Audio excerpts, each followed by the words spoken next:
მოხარული ვარ, რომ დღევანდელი საღამო შედგა.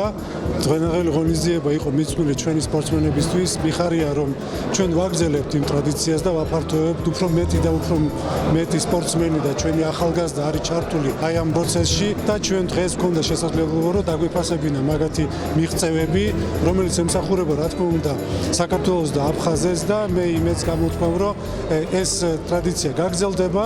ვიხენებ ამ შესაძლებლობას და მინდა წარმატება უსმო ყველა სპორტსმენს და ვეტერანს, რომელიც იყო დღეს დაჯილდოებული ამ ღონისძიების ფარგლებში და მინდა მიულოცო დამდეგი შობა ახალწლად.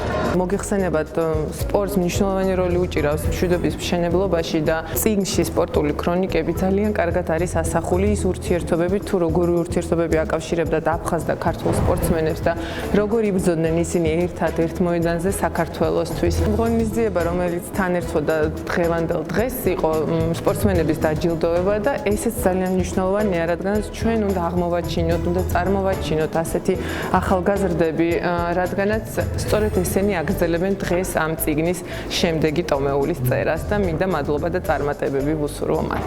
მადლობა დაფასებისთვის, მართლა კარგია, როცა სპორტსმენს აფასებენ თავის მიღწეული შედეგებიდან გამომდინარე, დასაფასებელია, მაგრამ ამავდროულად არის საფასოვებელო, რომ მომავალი წელი გააგრძელო ისევ შედეგებით და სტაბილურად გამოკვდა და წარმატებული წელი იყოს. დღეს ძალიან მნიშვნელოვანი დღე. ყველა იმ სპორტსმენისთვის ის დღეს დასახელდა 2021-ის საუკეთესო სპორტსმენად აფხაზეთიდან.